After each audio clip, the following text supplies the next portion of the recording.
My self Alka and welcome to our excellence family. चलिए friend, start करते हमारी आज की वीडियो, जिसमें अब हम जानेंगे प्रबंधकीय नियंत्रण की आधुनिक तकनीक के बारे में। इससे पहले वाली वीडियो में हमने प्रबंधकीय नियंत्रण की पारंपरिक तकनीकों के बारे में जाना था। ठीक है, तो अब हम आधुनिक तकनीक के बारे में जानते हैं। आधुनिक तकनीक का मतलब है फ्रेंड्स कि वर्तमान युग में नियंत्रण केवल कर्मचारियों के कामों पर नहीं रखा जाता। वर्तमान युग में नियंत्रण व्यवसाय के प्रत्येक कार्यों पर रखा जाता है। ठीक है, तो यहाँ आधुनिक तकनीक में कुछ तरीके बताए गए हैं जिससे नियंत्रण रखा जाता है। जैसे बताया गया है निवेश पर प्रत्यय, अनुपात विश्लेषण, उत्तरदायित्व लेखाकरण, प्रबंध अंकेक्षण, पुनरावलोकन तकनीक एवं आलोचनात्मक उपाय प्रणाली, जिसे इंग्लिश में PERT भी कहा जाता है। एंड लास्ट है प्रबंध सूचना पद्धति। ये कुछ रीतियां बताई गई है आधुनिक तकनीक के अंदर, इनसे वर्तमान युग में नियंत्रण रखा जाता है। तो एक एक करके अब हम इन सभी तरीकों के बारे में जानेंगे। ठीक है, फर्स्ट हम जानते हैं यहाँ पर निवेश पर प्रत्यय।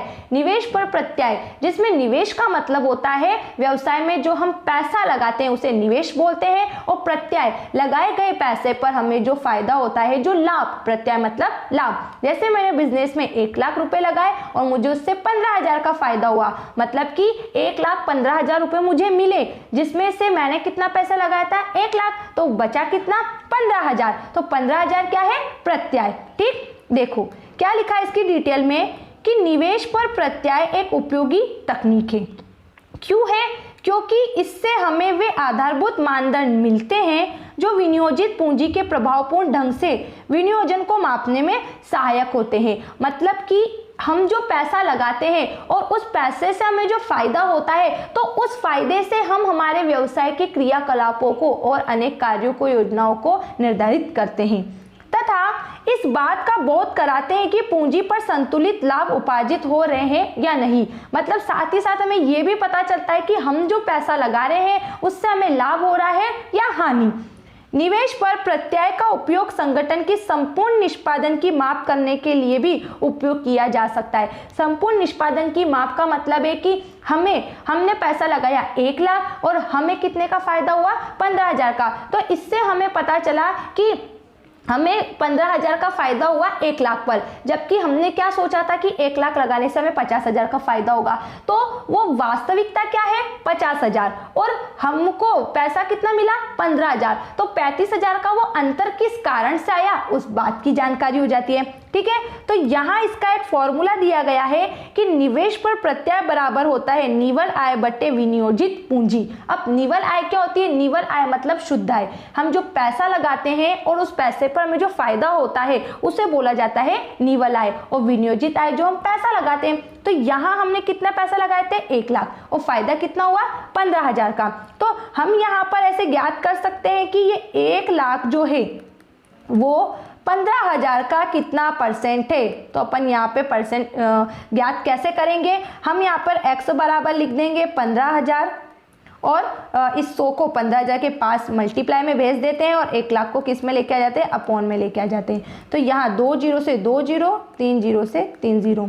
तो यहाँ हमारा आ गया विनियोग पर प्रत्यय मतलब प्रतिशत कितना हो गया 15%। 1,15,000 का 15% है, मतलब कि 1 लाख पर हमें 15% का क्या हुआ प्रॉफिट हुआ। ठीक है फ्रेंड, तो अब इससे हम जान सकते हैं कि हमारे पास कितना पैसा है या हमें कितना प्रॉफिट हो रहा है, और अधिक प्रॉफिट के लिए हमें क्या करना है क्या नहीं करना है, इस बात का डिसीजन ले सकते हैं। ठीक है, सेकंड देखो, फिर आगे इसमें और लिखा है कि निवेश पर प्रत्यय से उच्च स्तरीय प्रबंधन को विभिन्न विभागों के निष्पादन की तुलना में सहायता मिलती है। क्योंकि एक काम के अनेक विभाग होते हैं, संस्था में अलग अलग विभाग होते हैं, तो इन निवेश पर प्रत्यय से प्रत्येक विभाग का कंपेयर भी कर सकते हैं कि किस विभाग को कितना पैसा मिलता है या किस विभाग में किस काम से ज्यादा प्रॉफिट होता है। यह तकनीक विभागीय प्रबंधकों को निवेश पर प्रत्यय के विपरीत ढंग से प्रभावित करने वाली समस्याओं को ज्ञात करने में भी सहायता करती है। क्या बोल रहा है कि यह तकनीक विभागीय प्रबंधकों को निवेश पर प्रत्यय के विपरीत ढंग से प्रभावित करने वाली समस्याओं को ज्ञात करने में भी सहायता करती है। हर एक प्रबंधक को बताती है कि हम जो पैसा लगाते हैं उस पैसे में लाभ और हानि किस कारण से हो रही है। ठीक है, अगली मेथड हम इसमें जानेंगे आधुनिक तकनीक की जिसमें लिखी है अनुपात विश्लेषण। अनुपात विश्लेषण से तात्पर्य वित्तीय विवरणों का विभिन्न अनुपातों की गणना करके विश्लेषण से है, जो निम्नलिखित श्रेणियों में वर्गीकृत किया जा सकता है। अनुपात मतलब कि एक रेशो देख लेना कि हमारे पास क्या है और कितना हमें मिल रहा है, जैसे क्या रेशो है और क्या रेशो नहीं है। तो ऐसे निम्नलिखित श्रेणियों में यह अनुपात ज्ञात किया जाता है। जैसे इसने बोला तरलता अनुपात क्या है, तरलता मतलब कि पैसा की उपार्जन क्षमता। इसने बताया कि तरलता अनुपात की गणना व्यवसाय की अल्पकालीन देयता के निर्धारण के लिए की जाती है। अल्पकालीन देयता मतलब कि हमारे ऊपर जो दायित्व है उनको पूरा करना। इस अनुपात से यह पता लगता है कि कंपनी अपनी अल्पकालीन दायित्वों का भुगतान करने के लिए सामर्थ्यवान है या नहीं। मतलब व्यवसाय पर नियंत्रण की जो आधुनिक तकनीक में सेकंड हम पढ़ रहे हैं अनुपात विश्लेषण, इसमें बताया जा रहा है कि हर एक बात का रेशो बना लिया जाता है अल्पकालीन दायित्वों का भुगतान करने के लिए। मतलब कम समय के लिए हम जो पैसा वगैरह लेते हैं या हम जो उधार लेते हैं तो उस उधारी को हम चुका पाएंगे या ना चुका पाएंगे, हम जो संपत्तियां खरीदते हैं उसका पैसा। तो व्यवसाय में तो बहुत सारे खर्च होते हैं, अल्पकालीन भी होते हैं, दीर्घकालीन भी होते हैं। ठीक है, तो अल्पकालीन कम समय के खर्चों के लिए हम तरलता अनुपात बनाते हैं। उसमें हम देखते हैं कि हम हमारे अल्पकालीन दायित्वों का भुगतान कर सकते हैं या नहीं कर सकते।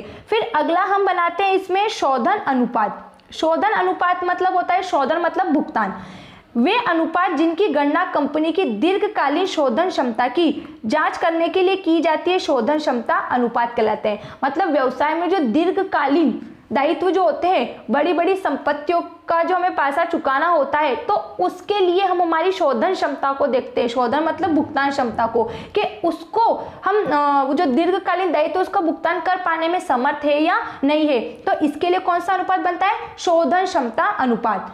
इस अनुपातों से यह भी ज्ञात किया जाता है कि क्या कंपनी अपनी ऋणग्रस्तता की आवश्यकता अनुसार सेवा करने अर्थात ब्याज आदि का भुगतान करने की अवस्था में है या नहीं। आपने दीर्घकालीन संपत्तियों को क्रय करने के लिए, मतलब स्थायी संपत्तियों को क्रय करने के लिए हम दीर्घकालीन जो ऋण लेते हैं, तो उस ऋण का हम ब्याज सहित भुगतान करने की स्थिति में है या नहीं है, इस बात का अनुपात शोधन अनुपात से पता चलता है। एंड अगला है इसमें लाभदायकता अनुपात। इससे क्या पता चलता है, इन अनुपातों की गणना कंपनी की लाभदायकता गणना के लिए की जाती है। इन अनुपातों में लाभ की गणना बिक्री या कोष अथवा विनियोजित पूंजी से संबंधित विश्लेषण से होती है। लाभदायकता अनुपात ऐसा अनुपात जो कंपनी के लाभ के बारे में हमें बताता है। तो तरलता अनुपात जो अल्पकालीन दायित्वों के भुगतान के लिए बनाया जाता है, शोधन क्षमता अनुपात दीर्घकालीन भुगतानों के लिए, लाभदायकता अनुपात व्यवसाय की लाभ की स्थिति को ज्ञात करने के लिए, एंड लास्ट है आवर्त अनुपात। ये अनुपात यह बताते हैं कि कोई संस्था अपने व्यवसाय में लगी हुई संपत्तियों को कितनी कार्यकुशलता से उपयोग कर रही है। यह अनुपात जितना ऊंचा होगा उतना ही संसाधनों का उपयोग अच्छा समझा जाएगा। तो आवर्त अनुपात कि व्यवसाय में जो संपत्तियां लगी हुई संपत्तियां किस तरीके से काम कर रही है, उनसे उत्पादन बड़े पैमाने पर हो रहा है या नहीं हो रहा है, कितना हम आवर्त मतलब कितना आ रहा है, कितना हम उत्पादन कर पा रहे हैं। ठीक है, इस बात की इससे हमें जानकारी मिलती है और यह समझा जाता है अगर उत्पादन अच्छा होता है कि संसाधनों का सही तरीके से उपयोग हो रहा है। ठीक है, अब अगला पढ़ते हैं उत्तरदायित्व लेखांकन। उत्तरदायित्व लेखांकन में इसने क्या बताया है। उत्तरदायित्व लेखांकन की एक विधि है जिसके अंतर्गत जिसके अंतर्गत हम ऐसे पढ़ेंगे, उत्तरदायित्व लेखांकन की एक विधि है जिसके अंतर्गत एक, यहाँ तक का हम इसको क्रॉस कर देते हैं पहले तो ताकि हमें कंफ्यूजन नहीं होगा। ठीक है, अब हम पढ़ेंगे। लिखा है जिसके अंतर्गत एक संगठन के विभिन्न विभागों, खंडों तथा वर्गों को उत्तरदायित्व केंद्र के रूप में प्रतिष्ठित किया जाता है। ठीक है, उत्तरदायित्व लेखांकन में लेखांकन की एक ऐसी विधि है जिसके अंतर्गत एक संगठन जो होता है उसको विभिन्न विभागों, खंडों और वर्गों आदि विभक्त कर दिया जाता है। केंद्र का प्रधान अपने केंद्र के लिए निर्धारित किए गए लक्ष्यों को प्राप्त करने के लिए उत्तरदायी होता है। उत्तरदायी लेखांकन जैसे कि उत्तरदायी ठहरा देना कि इस काम की निगरानी के लिए आप उत्तरदायी हो, इस काम पर नजर आपको रखनी है।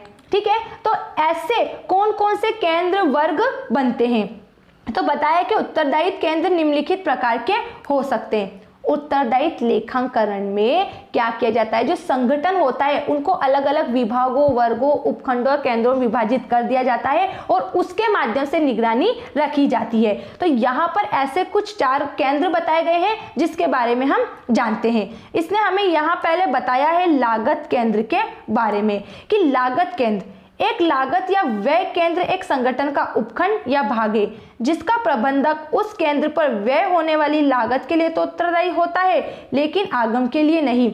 लागत मतलब कॉस्ट, जहां पर क्या होता है, वस्तु का उत्पादन से लेकर जो भी खर्चे होते हैं वो सब लागत केंद्र के अंदर आते हैं। कि लागत केंद्र का डिपार्टमेंट है जहां पर खर्चों से संबंधित सारी जानकारी प्राप्त की जाएगी। उदाहरण के लिए यहाँ इसने लिख दिया है कि उत्पादन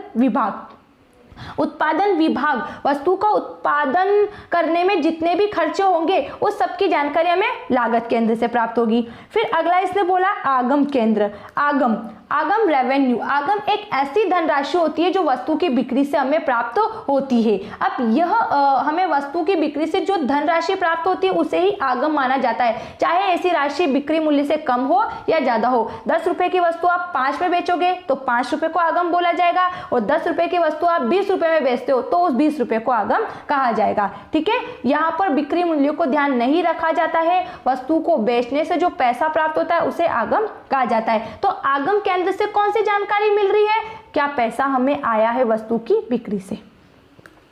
तो देखो, आगम केंद्र एक संस्थान का वह उपखंड या भाग है जो मुख्य रूप से आगम संवर्धन के लिए उत्तरदायी होता है। उदाहरण विपणन विभाग। विपणन विभाग क्या करता है, वस्तुओं को बेचता है और बेचने से जो पैसा आया उस पैसे की जानकारी किससे मिलती है, आगम केंद्र। आ रहा है समझ में। लागत केंद्र किससे संबंध है, उत्पादन विभाग से। जितना भी उत्पादन हुआ उस उत्पादन में जो खर्चा हुआ उसकी जानकारी लागत केंद्र से।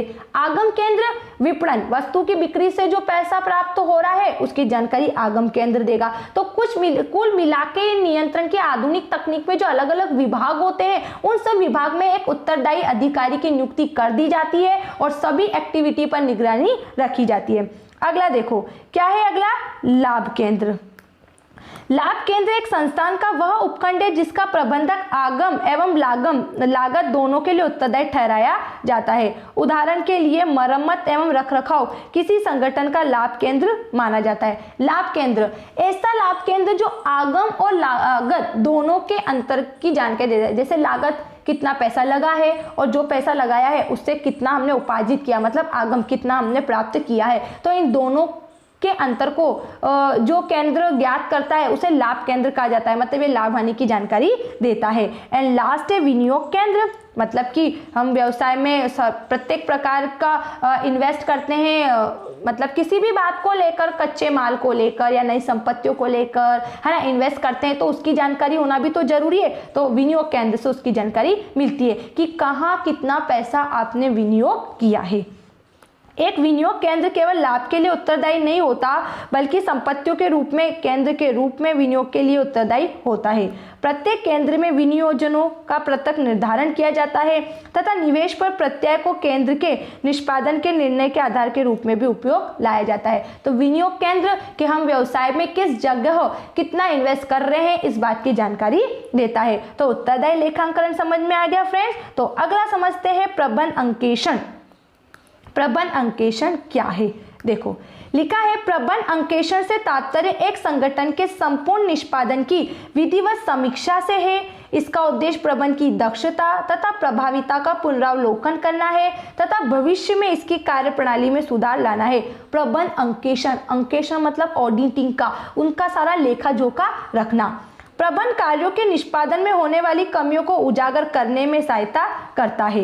इस प्रकार प्रबंध अंकेक्षण एक संगठन की कार्यप्रणाली, निष्पादन तथा प्रभाविता का मूल्यांकन करता है। अतः प्रबंध अंकेक्षण के मुख्य लाभ निम्नानुसार है। वो बोल रहा है प्रबंध अंकेक्षण के प्रबंधक द्वारा अंकेक्षण का काम, लिखा पढ़ी का काम, के जो पैसा आ रहा है उसको लिखना, जो पैसा दे रहा है उसको लिखना। तो जो आवक जावक की ये जो प्रवाह है रोकड़ का, है ना, इसका लेखा जोखा रख लो, जिससे भी आप अपने संस्था में खर्चों पर हर एक बात पर नियंत्रण रख सकते हो कि हम हर महीने या हर 6 महीने या प्रतिवर्ष इतना खर्चा करते हैं और जितना खर्चा करते हैं उतना तो हमें लाभ होता ही नहीं है, या जितना खर्चा करते हैं उससे कितना लाभ हुआ उस बात की जानकारी प्राप्त हो जाती है। तो प्रबंध अंकेक्षण से क्या फायदा हुआ फ्रेंड्स कि प्रबंधकीय कार्यों के निष्पादन में वर्तमान एवं संभावित कमियों को बतलाने में सहायक होता है कि वर्तमान में इतना खर्चा हो रहा है जबकि पहले इतना हुआ ही नहीं था, और अब वर्तमान में इतना और तो भविष्य में कितना होगा, ऐसी जानकारी प्राप्त हो जाती है।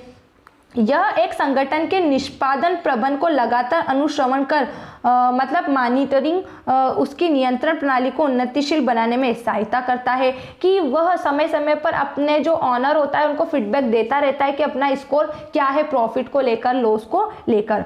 विभिन्न कार्यशील विभागों में समन्वय को उन्नतिशील बनाता है जिससे वे उपक्रम के उद्देश्यों को प्राप्त करने के लिए अधिक प्रभावपूर्ण विधि के साथ साथ कार्य करते हैं। कार्यशील विभागों में समन्वय को उन्नतिशील बनाता है, सबके बीच तालमेल बैठाए रखता है। जो पैसा आता है, जो लेखा पढ़ी, जो लेखा जोखा रखता है, उसकी पूरी जानकारी उसे रहती है, तो उस जानकारी के आधार पर समन्वय बनाने का काम करता है कि काम चलता रहे, काम रुके नहीं। एंड लास्ट है, वातावरणीय परिवर्तनों के साथ साथ यह वर्तमान प्रबंधकीय नीतियों तथा मुक्तियों को आधुनिक बनाने का आश्वासन देता है। कुछ नया, कुछ नव प्रवर्तन करने के बारे में भी ये हमें बताता है। तो प्रबंध अंकेक्षण मतलब कि जो भी काम हो रहा है, जो भी खर्चे हो रहे हैं, जो भी हमको प्राप्ति हो रही है, लाभ हानि, सबका रिकॉर्ड रखना और उसके आधार पर व्यवसाय के भविष्य के लिए कुछ नव प्रवर्तन करना, कुछ नया करना आदि काम होते हैं। ठीक है, अगला हम देखेंगे फ्रेंड पुनरावलोकन तकनीक जिसे PERT एवं आलोचनात्मक उपाय प्रणाली जिसे CPM कहा जाता है। इसका क्या अर्थ है? तो इसमें लिखा है PERT एक परियोजना प्रबंधन तकनीक है जिसका उपयोग किसी परियोजना की अनिश्चित गतिविधियों के प्रबंधन के लिए किया जाता है। क्या है? PERT का उपयोग किसमें हम कर रहे हैं? प्रबंधन की अनिश्चित गतिविधियों के लिए। और जबकि CPM परियोजना प्रबंधन की सांख्यिकीय तकनीक है जो किसी परियोजना की अच्छी तरह से परिभाषित गतिविधियों का प्रबंधन करती है। जैसे उदाहरण दिया है अपन को यहाँ पर जहाज भवन निर्माण परियोजना, हवाई जहाज निर्माण आदि। अतः इस कार्यक्रम मूल्यांकन तथा पुनरावलोकन तकनीक आलोचनात्मक उपाय प्रणाली के उपयोग में निहित कदम निम्नांकित है। एक बार फिर देखो क्या लिखा है कि PERT एक परियोजना प्रबंध तकनीक है। परियोजना, किसी काम की योजना बनाना, परियोजना है ना, कि उस काम को कैसे करना है। तो परियोजना प्रबंध तकनीक है जिसका उपयोग किसी परियोजना की अनिश्चित गतिविधियों के प्रबंध के लिए किया जाता है। कोई भी आप योजना बनाते हो तो उसमें किसी बात की एक नियमित योजना नहीं होती है, सारी अनिश्चित बातें होती है। तो उन अनिश्चित बातें जो होती है उनको निश्चित कैसे करना, कैसे सिस्टम में लाना या कैसे विधिवत रूप से काम करना, इस बात के लिए PERT तकनीक को अपनाया जाता है। जबकि CPM सांख्यिकी बेस आंकड़ों के आधार पर है जो क्या करती है, परियोजना को अच्छी तरीके से क्या करती है, गतिविधियों का प्रबंधन करती है। तो एक और PERT क्या कर रही है, जो अनिश्चित आंकड़े हैं है ना, उनको क्या करती है, व्यवस्थित करने का काम करती है। तो CPM उन व्यवस्थित आंकड़ों को प्रबंधक को सही समय पर प्रस्तुत करती है या उन्हें व्यवस्थित करती है। ठीक है, फिर लिखा है कि इनमें कौन कौन से कदम निहित है, मतलब इनके क्या क्या फायदे हैं। तो परियोजना विभिन्न प्रकार की स्पष्ट पहचान योग्य एवं सुव्यवस्थित क्रियाओं में विभाजित होती है जो तर्कसंगत अनुक्रम में व्यवस्थित की जाती है। तो जो परियोजना होती है जिन्हें हम व्यवस्थित करते हैं, जिन्हें हम आंकड़ों के रूप में प्रदर्शित करते हैं, तो वो क्या है, सुव्यवस्थित क्रियाओं में विभाजित हो जाती है जो तर्कसंगत अनुक्रम में व्यवस्थित हो जाती है। तर्कसंगत जिस पे विचार विमर्श किया जा सके, पहले अस्त व्यस्त थी, अब उसको व्यवस्थित कर दिया और अब उस पर विचार किया जा सकता है। फिर अगला है यहाँ पर परियोजना की क्रियाओं का प्रारंभिक बिंदुओं तथा अंतिम बिंदुओं के अनुक्रम को स्पष्ट करने के लिए नेटवर्क आरेख तैयार किया जाता है और इन दोनों को नेटवर्क आधारित प्रणाली भी कहा जाता है। तो इन दोनों के लिए क्या बोल रहा है, नेटवर्क आरेख तैयार किया जाता है, मतलब कि एक डायग्राम के थ्रू इन्हें बताने का प्रयास किया जाता है। फिर है प्रत्येक क्रिया के लिए समय आकलन तैयार किया जाता है जिसमें पुनरावलोकन तकनीक के लिए 3 समय आकलनों की आवश्यकता होती है। मतलब कि काम को विधिवत करने के लिए 2 तकनीकें बताई गई है। अब एक जो पुनरावलोकन तकनीक है उसमें 3 समय निर्धारित होते हैं। एक तो आशावादी अथवा कम से कम समय लगे, निराशावादी अथवा जिसमें अधिक समय लग जाता है, तथा अधिकतम संभावित समय कि इतना तो लगना ही चाहिए। ठीक है। तथा आलोचनात्मक उपाय में क्या किया जाता है, केवल एक समय का आकलन तैयार किया जाता है, मतलब एक नेटवर्क तैयार किया जाता है, डायग्राम के थ्रू बातों को समझाया जाता है। तो 3 प्रकार का समय होता है, आशावादी जिसमें हम क्या करते हैं, कम से कम समय की आशा करते हैं, निराशावादी जिसमें अधिक समय लग जाता है, और संभावित समय कि इतना समय तो लगना ही चाहिए। जबकि आलोचनात्मक उपाय में केवल एक समय आकलन तैयार किया जाता है। फिर आगे क्या करते हैं, नेटवर्क में सबसे लंबी विधि को जटिल विधि के रूप में समझा जाता है। इससे उन क्रियाओं का क्रम प्रस्तुत होता है जो परियोजनाओं को समय से पूरा करने के लिए महत्वपूर्ण होती है। एंड लास्ट में बता रहा है, आवश्यकता अनुसार योजना में परिवर्तन किया जा सकता है ताकि परियोजना का समय के अनुसार पूरा करना तथा संपादन नियंत्रण में रहे। कुल मिला के इस मेथड में हमारी जो परियोजना होती है, जो योजना होती है काम को लेकर, तो उस योजना को सिस्टमेटिक तरीके से किया जाता है कि कब इसे प्रारंभ करना है, कितने समय में ये पूरी होगी, कौन कौन सा समय इसके लिए निर्धारित होता है। यदि अधिक समय लगता है तो निराशावादी हो जाता है, कम समय लगता है तो आशावादी, और जितना हम डिसाइड करते हैं संभावित समय। तो इन नेटवर्कों के इन मतलब कुल मिला के जो आंकड़े होते हैं, जो सांख्यिकी बेस पे ये है, उनको व्यवस्थित करके और ये हमें सूचना देता है। ठीक है। एंड लास्ट हम इसमें पढ़ेंगे फ्रेंड्स, प्रबंध सूचना पद्धति। ये क्या है, प्रबंध सूचना पद्धति कंप्यूटर पर आधारित सूचना पद्धति है जो सूचना सुलभ कराती है तथा प्रभावी प्रबंधकीय निर्णय में सहायता प्रदान करती है। इस प्रकार प्रसूप इसका मतलब है प्रबंध की सूचना पद्धति प्रबंधकों के लिए एक अत्यंत महत्वपूर्ण संसूचक उपकरण है जिसके निम्नलिखित लाभ है। अब प्रबंध सूचना पद्धति, पल पल की खबर मिल जाना, कंप्यूटर पर आधारित है। तो क्या लिखा है, यह संगठन में संकलन, प्रबंध तथा प्रबंध के विभिन्न स्तरों एवं विभिन्न विभागों के दूसरी ओर सूचनाओं के प्रसार को सरल बनाती है। मतलब एक कंप्यूटर से दूसरा कंप्यूटर जुड़ा हुआ, चाहे एक रूम में 4 कंप्यूटर है, दूसरे रूम में 5 है, तो दूसरे रूम तक फर्स्ट रूम की सूचना कंप्यूटर के माध्यम से पहुंच जाना। और आजकल इससे समझाने की जरूरत नहीं है, आप सबको मालूम है कि कैसे नेटवर्कों का जाल बिछाया जाता है और एक क्षेत्र से दूसरे क्षेत्र तक खबरें पहुंचाई जाती है। यह सभी स्तरों पर नियोजन, निर्णय लेने तथा नियंत्रण को सहायता प्रदान करती है, जिससे एक दूसरा विभाग क्या हो जाता है, जुड़ जाता है। कंप्यूटर आधारित होता है तो एक विभाग दूसरे विभाग से जुड़ जाता है और सूचनाओं का आदान प्रदान हो जाता है। सूचनाओं की गुणवत्ता में जिसकी प्रबंधकों को काम करने के लिए आवश्यकता होती है सुधार करती है।